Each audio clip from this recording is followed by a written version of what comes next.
Iniciamos. Entonces, como se los había mencionado anteriormente,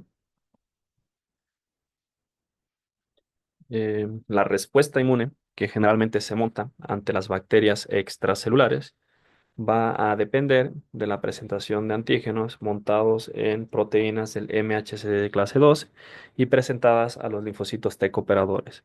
Particularmente, si estas bacterias son extracelulares, pues va a haber citocinas en el microambiente que conviertan a esos linfocitos T a una estirpe en particular que se llama TH2.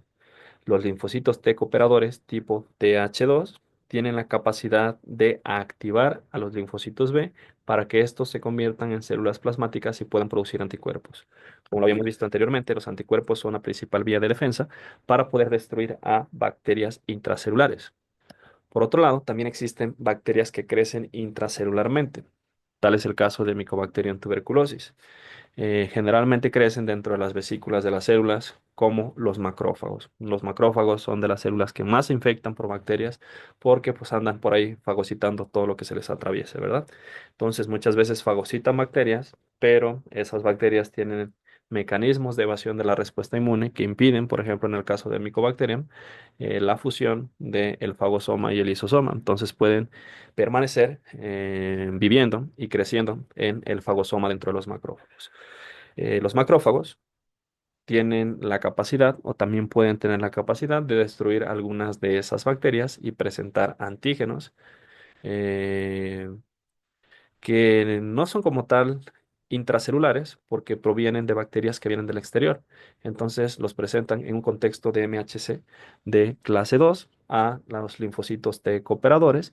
Y estos linfocitos T cooperadores, cuando en el microambiente hay el cóctel de citocinas necesarios, particularmente que encontramos interferón gamma y otras citocinas que van a polarizar hacia las células tipo TH1, pues van a hacer que se generen o se presente exclusivamente el antígeno a linfocitos T, TH1. Estos linfocitos TH1 van a tener la capacidad de ayudar a los macrófagos a activarlos. Es las células que les digo que les dicen a los macrófagos que le echen ganas, porque ya que está activado el macrófago, ya que le echó ganas el macrófago, ahora sí puede fusionar el fagosoma y el lisosoma y así matar las bacterias que generalmente tenía viviendo dentro de sus vesículas, ¿vale? También se pueden presentar fragmentos de proteínas propias y ahí es donde podemos empezar a tener problemas, ¿verdad? Si no hubo un adecuado entrenamiento de los linfocitos, un adecuado entrenamiento del sistema inmune, estos linfocitos pueden tener la capacidad de reconocer proteínas propias como extrañas. ¿Y eso qué va a hacer? Pues que se genera una respuesta inmune ante moléculas propias, ¿vale? Entonces, aquí nos dice que fragmentos de proteínas propias y no propias se pueden asociar con moléculas del MHC, tanto de clase 1 como de clase 2, y estas se pueden expresar en la superficie celular. Los fragmentos de proteína, o sea, los antígenos que se unen, son una función de la naturaleza química del surco para esa molécula del MHC específica.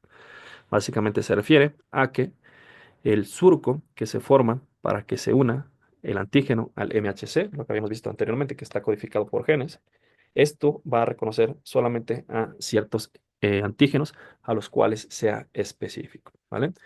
Muchas veces las proteínas del MHC van a presentar eh, o van a presentarse montados en estas proteínas del MHC antígenos que no son extraños, sino que son propios. Pero el linfocito T tuvo que haber llevado un entrenamiento para saber reconocer lo propio de lo extraño, ¿verdad? Las células presentadoras de antígeno no llevan ese entrenamiento, entonces, pues ellas presentan antígenos independientemente de si son propios o si son extraños. Pero el linfocito T sí debe de tener la capacidad de poder reconocer qué antígenos que les están presentando son extraños para poder activarse y generar una respuesta inmune y cuáles son propios para no reconocerlos y no montar una respuesta inmune. Muy bien, vamos a ver la presentación antigénica per se y vamos a la parte más romántica de la clase, romántica o este, perversa, como quieran verlo, que es justamente el beso inmunológico o la presentación antigénica, ¿verdad? ¿Y por qué digo que la parte más pervertida? Porque generalmente no es un beso de uno, sino que es un beso de tres, cuatro, cinco moléculas diferentes, ¿verdad? Aquí pues, nos ponen dos acción antigénica en un contexto de MHC de clase uno de una célula transformada por cáncer, ¿vale? Entonces, esta célula transformada por cáncer degradó proteínas que son propias del tumor, montadas en MHC-1, porque son proteínas intracelulares, ¿verdad? Y como es MHC de clase 1, estas van a ser presentadas al linfocito T citotóxico o linfocito TCD8. Tenemos el MHC de clase 1, aquí se ve mucho más bonito, se ve la beta 2 microglobulina, solamente una R.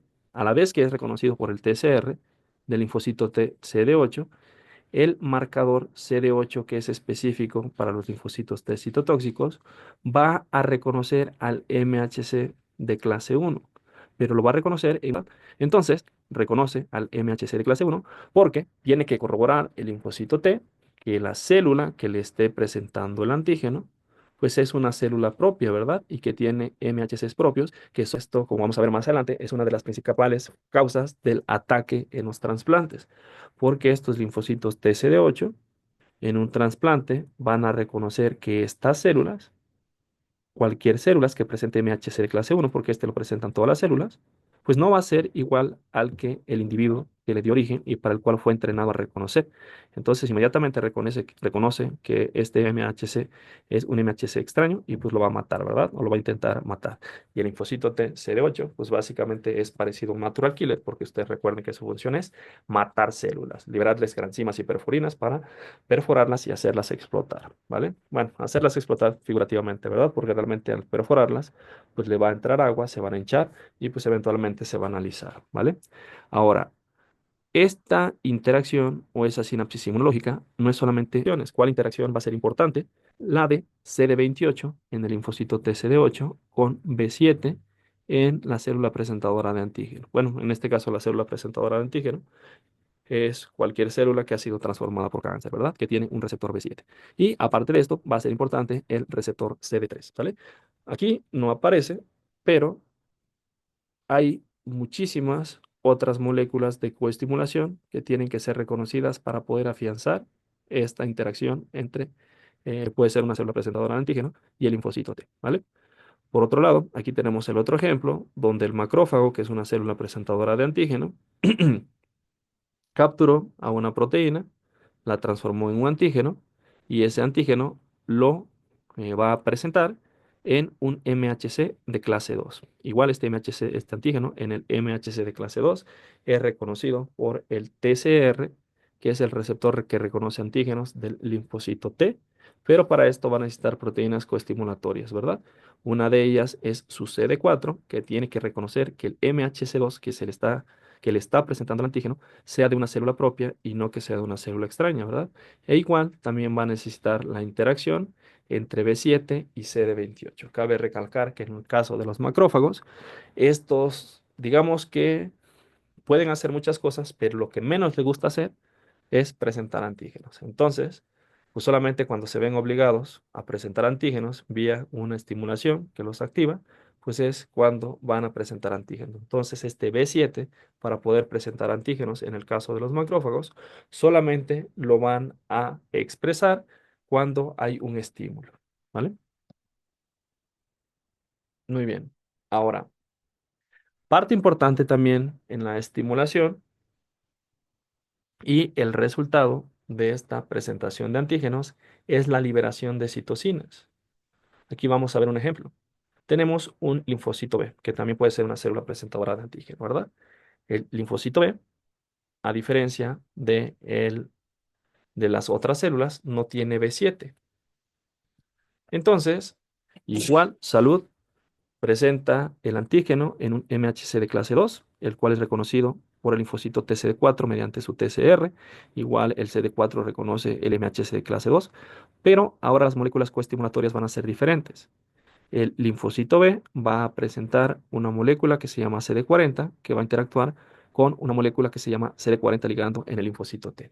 ¿Esto qué va a hacer? Que el linfocito T libere interleucina 2 pero también va a liberar una gran cantidad de otras citocinas. Si la estimulación es por CD40 y CD40 ligando, el linfocito TCD4 va a liberar IL-13, ¿sale? No todas al mismo tiempo, pero sí puede liberar cualquiera de estas citocinas. Si libera IL-4 e IL-5, el linfocito B que le presentó el antígeno, al sentir a la IL-4 y a la IL-5, mediante los receptores que tiene para estas proteínas, inmediatamente se va a activar en dos tipos de células. Una de ellas que se llaman células plasmáticas, y las células plasmáticas van a aventar un montón de anticuerpos que van a ser específicos contra el antígeno que fue presentado. Estos anticuerpos van a atacar a todo aquello, bueno, no atacar porque los anticuerpos nada más marcan, no atacan, van a marcar a todo aquello que tenga este antígeno, ¿sale? Entonces, el anticuerpo se va a pegar al antígeno que probablemente vino de una bacteria y ya después otras células como los neutrófilos van a reconocer el fragmento FC de ese anticuerpo y ya cuando una bacteria está marcada, pues podemos decir que está maldita, ¿verdad? Ya cualquier neutrófilo lo va a reconocer y la va a fagocitar y la va a destruir, ¿vale? Pero por otro lado, también los linfocitos B, y no solamente los linfocitos B, también los linfocitos T, pueden convertirse en linfocitos B de memoria. Entonces, estos linfocitos B se van a quedar guardados en el nódulo linfático para que cuando llegue nuevamente esta bacteria que tiene este antígeno, no se espere una semana o 15 días para que se dé la presentación antigénica, sino que inmediatamente empiecen a convertirse en células plasmáticas que liberen anticuerpos para atacar a esa bacteria. La presentación antigénica está dada en un contexto de MHC de clase 1 por parte de cualquier célula nucleada en un contexto de MHC de clase 2, particularmente en un macrófago o una célula dendrítica, o si quien presenta el antígeno es precisamente un linfocito B. La intención de la presentación de antígenos del linfocito B es poder activarse para poder liberar anticuerpos. Y recuerden un dato muy importante, en el caso de cualquier célula que no sea un linfocito B, las moléculas coestimulatorias más importantes van a ser B7, el linfocito B, pues la más importante, va a ser CD40 con CD40 ligando. ¿Vale? Muy bien, aquí vamos a ver un ejemplo. Y pues es un ejemplo que involucra la activación de otro tipo de células. ¿Vale? Aquí las células que se van a activar es un tipo de células que se llaman células natural killers. ¿Vale? Este es aquí dice linfocito natural killer, aunque generalmente se les llama células natural killer. Estos tienen diferentes tipos de receptores. Tienen receptores a interferón gamma. Entonces, cuando sienten el receptor de interferón gamma, se activan, ¿verdad? Muchas de las células que nosotros tenemos se activan cuando reconocen por sus receptores a el interferón, particularmente el interferón gamma. El interferón gamma es una molécula especializada en decirle a las células que le echen ganas. Entonces, muchas de estas células se activan cuando reconocen al interferón gamma, ¿vale? Entonces, mediante el interferón gamma, el natural killer se va a activar. Cuando se activa, el natural killer va a presentar otro tipo de receptores y va a generar una gran cantidad de moléculas que se llaman granzimas y perforinas, ¿vale? Entonces, mediante los receptores FC, tiene receptores al fragmento FC de los anticuerpos. Cuando hay una célula cancerosa que presentó antígenos, una célula cancerosa que presentó antígenos a un linfocito T, pues muchas veces van a liberarse anticuerpos ante esta célula cancerosa. Cuando el natural killer reconoce el fragmento FC del anticuerpo que está pegado al antígeno de la célula cancerosa, pues va a liberar una gran cantidad de granzimas y perforinas, lo cual va a inducir la apoptosis en la célula cancerosa, ¿verdad? Entonces, este es el tipo de respuesta inmune y de interacción que generalmente se utiliza para matar las células cancerosas. Muy bien, vamos a ver otro tipo de estímulo, otro tipo de interacciones. Aquí tenemos un macrófago, que el macrófago y la célula dendrítica, pues también es una célula nucleada, ¿verdad? Entonces tiene la capacidad de presentar antígenos montados en eh, complejo mayor de histocompatibilidad de tipo 2 o también el MHC de clase 1. Entonces, 8 indistintamente. Cuando activa a CD4, induce la liberación de interleucina 2. La interleucina 2 va a activar tanto a los CD4 como a los CD8. Y cuando presenta antígenos a CD8, pues va a hacer que esta CD8 reconozca, primero haga una expansión clonal, haga muchas copias de sí mismo y después reconozca el antígeno que se encuentra en la célula infectada. Por ejemplo, aquí es una célula infectada por un virus en una célula epitelial y esto va a generar la apoptosis de esa célula epitelial. ¿Vale? Aquí tenemos otro ejemplo de cómo será la presentación antigénica y las consecuencias que tiene. Tenemos el caso de Mycobacterium tuberculosis, ¿verdad? Esta es la que les pregunté como 2 o 3 veces en el examen.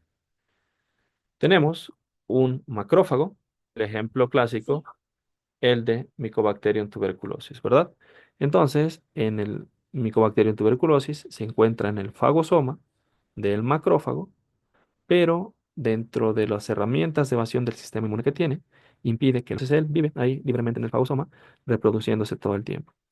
El macrófago, pues que está haciendo todo lo posible por deshacerse de la bacteria, digamos que en alguna de las muchas veces que intenta fusionar el fagosoma con el lisosoma lo logra y puede degradar alguna de estas bacterias.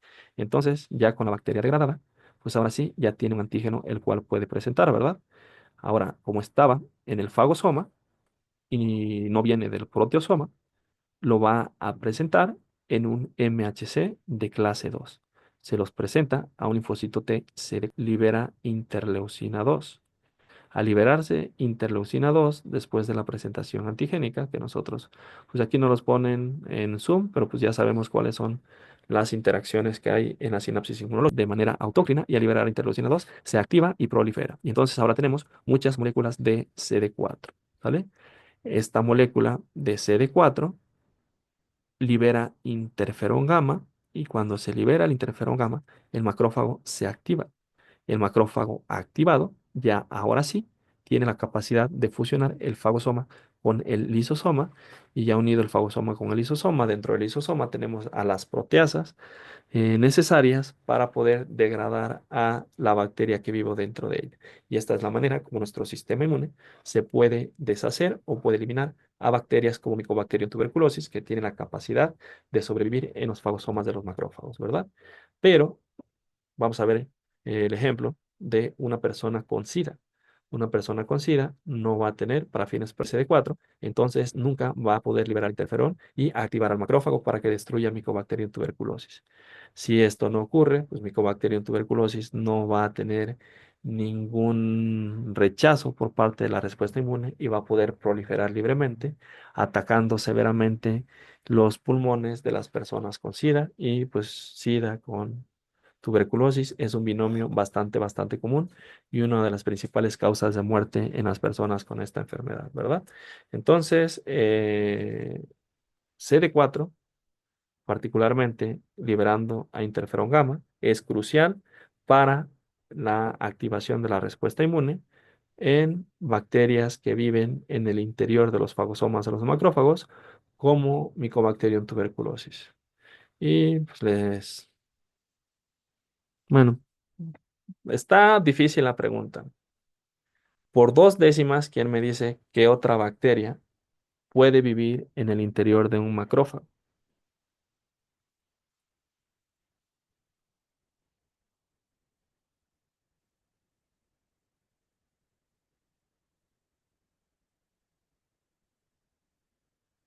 A ver, ¿quién me dice?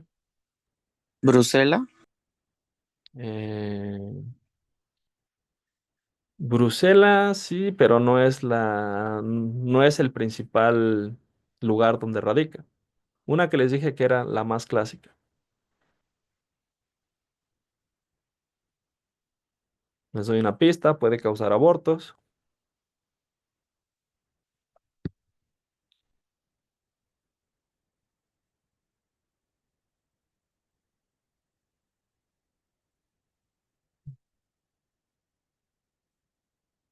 10, 9, aquí ya me la contestaron. 8 con ChatGPT. 7, 6. Salmonella tifi, no. ¿Cuál es Teitzel?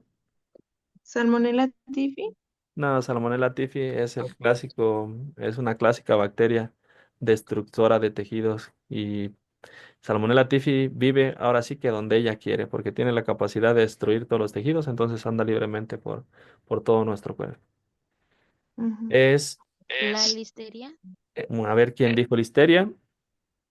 yo, Eleni. Muy bien, Yeleni, es Listeria monocytogenes, ¿sale?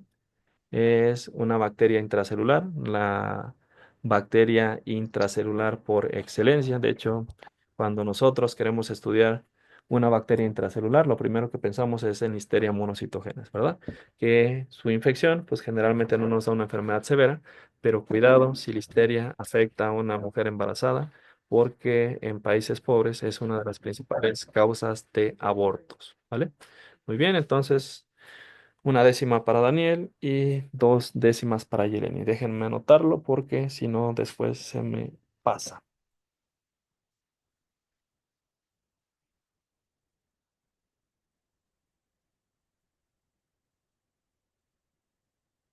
Listo, vamos a continuar.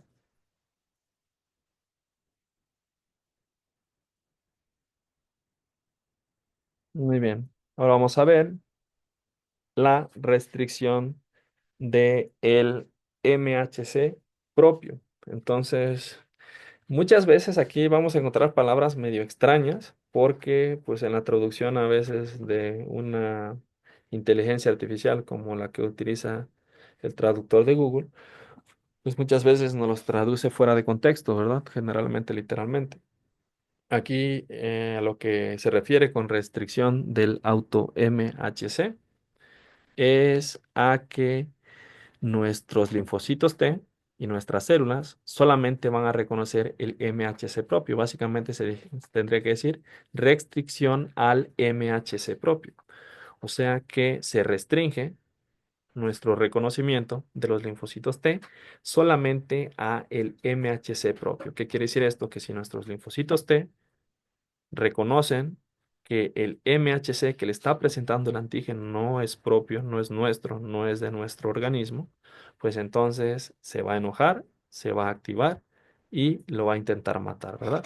Imagínense qué harían ustedes si se dan cuenta de que quien las está besando, quien los está besando, es alguien que se hizo pasar por su novio o novia, pues evidentemente pues también se van a enojar, ¿verdad? Entonces, justamente los linfocitos cuando reconocen que quien les está presentando el antígeno no es un MHC propio, pues lo que van a hacer es matar a todo aquello que tenga ese antígeno e incluso matar a esa célula, ¿verdad?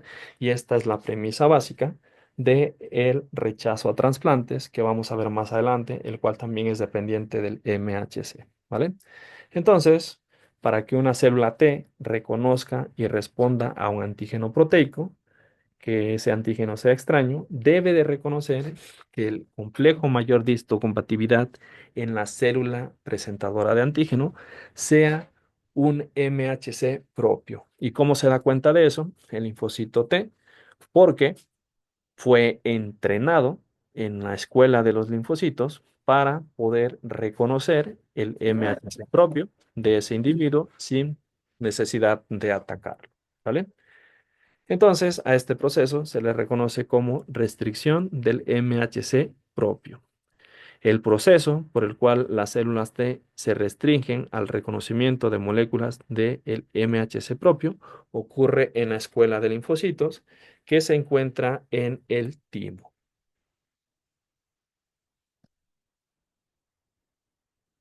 Muy bien, esto lo vamos a omitir. Básicamente es cómo descubrieron que los linfocitos T reconocían a el MHC propio, pero pues mientras créanme, si no, pues ahí vean con detalle los experimentos donde lo demostraron, ¿vale?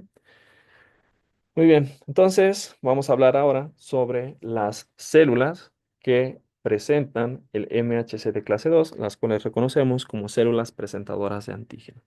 Estas van a ser células dendríticas. Las células dendríticas que se encuentran en la piel y otros tejidos básicamente van a ingerir a los antígenos por un proceso que se llama pinocitosis y los van a transportar a los ganglios linfáticos y al vaso. En los ganglios linfáticos y el vaso es donde se encuentran principalmente las células T, ¿verdad? Eso ya lo habíamos visto anteriormente. Las células dendríticas son las células presentadoras de antígeno más eficaces que hay y pueden presentar antígenos a los linfocitos T vírgenes, que ya habíamos visto que los linfocitos T vírgenes son aquellos que no han sido estimulados por un antígeno. Además, pueden presentar también antígenos internalizados en asociación con moléculas del MHC de clase 1 o MHC de clase 2, básicamente en algo que se conoce como presentación cruzada, aunque la vía predominante para el antígeno internalizado es la vía de clase 2. Entonces, básicamente las células presentadoras de antígeno, que son células dendríticas, van a tener la capacidad de presentar a los antígenos, ya sean endógenos o exógenos, en proteínas del MHC, tanto de clase 1 como de clase 2. ¿Vale? Muy bien. Ahora vamos a ver a la siguiente célula presentadora de antígeno y sus características, que es el macrófago. El macrófago. Los macrófagos generalmente ingieren el antígeno por fagocitosis, pero también pueden hacerlo por pinocitosis. Los macrófagos no son tan eficaces para presentar antígenos a las células T, pero son muy buenos para activar a las células T de memoria. Células B. Son células que se unen al antígeno a través de su inmunoglobulina de superficie, que generalmente es una IgM, y van a ingerir a los antígenos por un proceso que se llama pinocitosis. Al igual que los macrófagos, no son tan eficaces como las células dendríticas para presentar antígenos a los linfocitos T, pero son muy eficaces para presentar antígenos a las células T de memoria. Esto especialmente cuando la concentración del antígeno es bastante baja, porque generalmente el BCR que tienen, que es una inmunoglobulina, es muy eficiente para poder reconocer todo tipo de antígenos. Muy bien, existen antígenos que se llaman superantígenos. Los superantígenos son antígenos que pueden activar policlonalmente, o sea que pueden ser reconocidos por todos los linfocitos T y producen grandes cantidades de citocinas y esto puede tener efectos patológicos. ¿Vale? Vamos a poner un ejemplo. Hay bacterias que tienen antígenos. Incluso no solamente bacterias, también pueden ser sustancias que nosotros consumimos en la comida o contaminantes que funcionan como superantígenos. Entonces, se procesa igual que un antígeno normal, solamente que cuando se pega al MHC de clase 2, se pega en una región en particular que hace que todos los linfocitos T a los que les presenten ese antígeno lo reconozcan y se activen. Entonces, cuando se activen esos linfocitos T, van a liberar una gran cantidad de citocinas que va a generar una respuesta inflamatoria bastante severa en magnitud y esto pues va a generar más que beneficio, un perjuicio, porque no es sano también que haya tantas citocinas liberadas en el medio. Básicamente esto se le conoce como tormenta de citocinas y pues generalmente lleva a efectos patológicos, si no es que a la muerte de la persona. ¿Sale? Entonces, estos antígenos deben presentarse a las células T en asociación con moléculas de MHC de clase 2, pero en este caso el superantígeno pues no necesita ser procesado, no es procesado porque literalmente se pega a toda la región del surco del MHC de clase 2. Un superantígeno, en el caso de un superantígeno, la proteína intacta se une a las moléculas de MHC de clase 2 y a una o más regiones del fragmento variable de la cadena beta del TCR. Bueno, ahorita les muestro el dibujo. Generalmente el antígeno no está unido al surco de unión a péptidos y cualquier célula T que se una a la región variable de la cadena beta en su TCR será activada por un superantígeno, lo que dará como resultado la activación de una gran cantidad de linfocitos T. Entonces, aquí vemos la diferencia de la presentación de un antígeno convencional y la presentación de un superantígeno. Aquí tenemos a la célula presentadora de antígeno, en este caso en la parte de arriba, y nosotros podemos observar cómo el antígeno está específicamente en el surco de unión al antígeno y el TCR del linfocito B, pues reconoce ese antígeno, ¿verdad? Cabe mencionar lo que ya les repetí muchas veces con anterioridad, de que el antígeno es específico a el surco del MHC de clase 2 y también es específico a el linfocito T. Entonces, digamos que de los miles de linfocitos T que hay en los ganglios linfáticos, solamente uno o dos pueden tener la capacidad de ser compatibles con el antígeno, de ser específicos para ese antígeno y reconocerlo. Entonces, cuando se da adecuadamente esta presentación antigénica, ese único linfocito se va a activar y va a generar varias copias del mismo para que después pueda atacar específicamente a este antígeno, ¿vale? En cambio, en el superantígeno, si ustedes se dan cuenta, el antígeno no se encuentra pegado en el surco de unión a antígeno. Entonces, este superantígeno se puede pegar a cualquier célula presentadora de antígeno. Entonces, muchas células presentadoras de antígeno, independientemente de que el antígeno sea específico o no, en este caso el superantígeno va a ser específico, no va a ser específico, perdón, va a unirse a cualquiera de las células presentadoras de antígeno y cualquiera de ellas se lo va a poder presentar al linfocito T.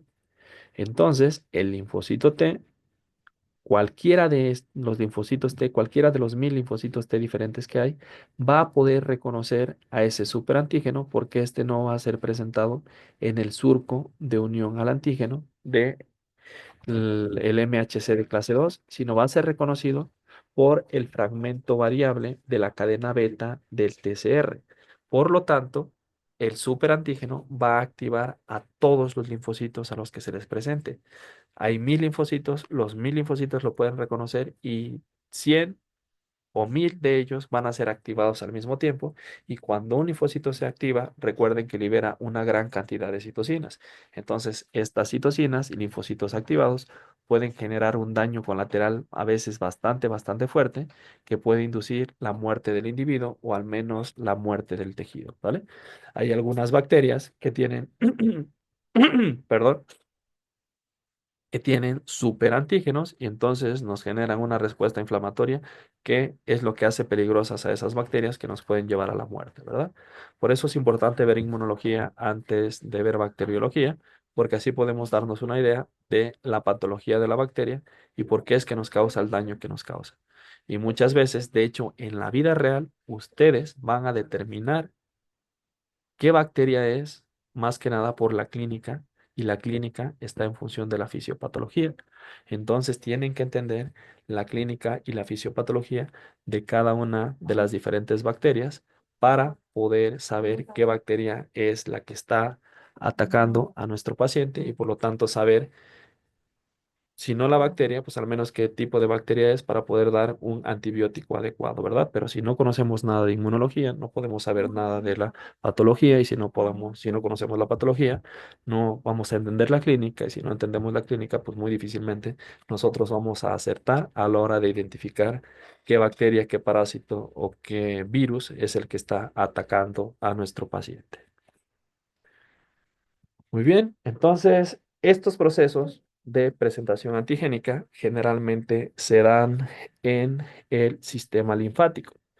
Vamos a dar un pequeño resumen sobre el sistema linfático, pero pues ya nada más nos queda un minuto, ¿sale? Entonces terminamos por hoy. Ya nada más explico un poquito sobre el sistema linfoide y ya nos veríamos hasta el día lunes. Les recomiendo ampliamente que vean todos los videos de YouTube que parece que no es mucho, pero ya que ven la cantidad de videos y la información que tienen, pues se van a dar cuenta que es bastante información. Entonces son pocos días los que tenemos. Aprovechen este fin de semana para poder estudiar los más que puedan, repasando las presentaciones, repasando los capítulos del libro y repasando los videos que les subí a YouTube, ¿vale?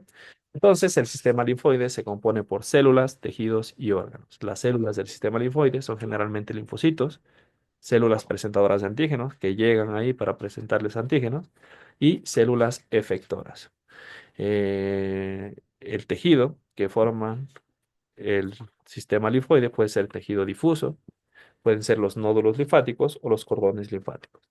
Los órganos linfoides se dividen en primarios y secundarios, donde los primarios son donde nacen o donde se desarrollan y maduran los linfocitos, que es la médula ósea y el timo, y los secundarios, donde generalmente viven los linfocitos en su edad adulta, ya que son maduros, y estos son los ganglios linfáticos, el vaso y el tejido linfoide asociado a mucosas, ¿vale? Y con esto terminamos la sesión 3 y la clase de hoy, y nos vemos el día lunes, ¿vale? Profe, ¿Sí?